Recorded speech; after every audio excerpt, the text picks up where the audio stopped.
Sa ginanap na proclamation rally ng Duterte senatorial lineup sa ilalim ng PDP Laban Party, ipinahayag ni Pastor Apollo C. Quiboloy, leader ng The Kingdom of Jesus Christ, ang kanyang plataporma at advokasya bilang isa sa mga kandidatong sinusuportahan ni dating Pangulong Rodrigo Duterte at ng kanyang partido. Sa kanyang mensahe, binigyang din ni Pastor Quiboloy ang kanyang pangako na labanan ang korupsyon, isulong ang kapakanan ng bawat Pilipino at gawing mas maunlad at malinis ang bansa. Giit ni Pastor Quiboloy, sa ilalim ng pamumuno ni dating Pangulong Duterte, nakaranas ang bansa ng Golden Age o Renaissance sa ekonomiya, infrastruktura at peace and order.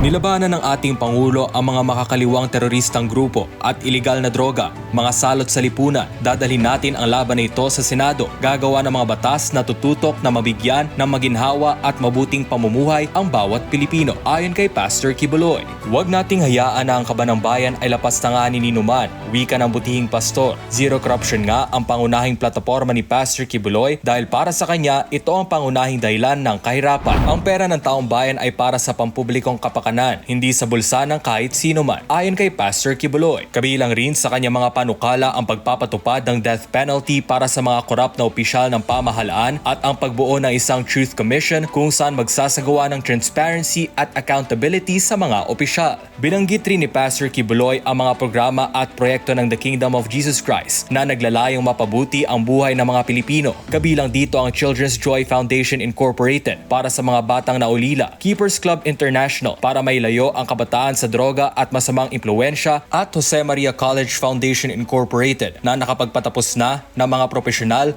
tulad ng mga abogado at doktor. Dagdag pa rito, ang KOJC ay aktibo rin sa pangangalaga sa kalikasan sa pamamagitan ng Sunshine Philippines Movement at pagtulong sa mga nasalanta ng kalamidad sa pamamagitan ng SMNI Foundation Incorporated. Limitado man ang aming resources, ngunit napalago ang simbahan mula sa Davao City hanggang sa iba't ibang panig ng daigdig. Mula pa noon, aktibo ring tumutulong ang KOJC sa lipunan at pamahalaan sa pamamagitan ng mga humanitarian programs, wika ni Pastor Quiboloy. Bilang isang spiritual leader at kandidato sa Senado, naniniwala si Pastor Quiboloy na ang tunay na pagbabago ay magmumula sa pagwawakas ng korupsyon at pagtataguyod ng hustisya at katotohanan. Naniniwala ako na panahon na upang magkaroon ng tunay na lider sa Senado, wika niya.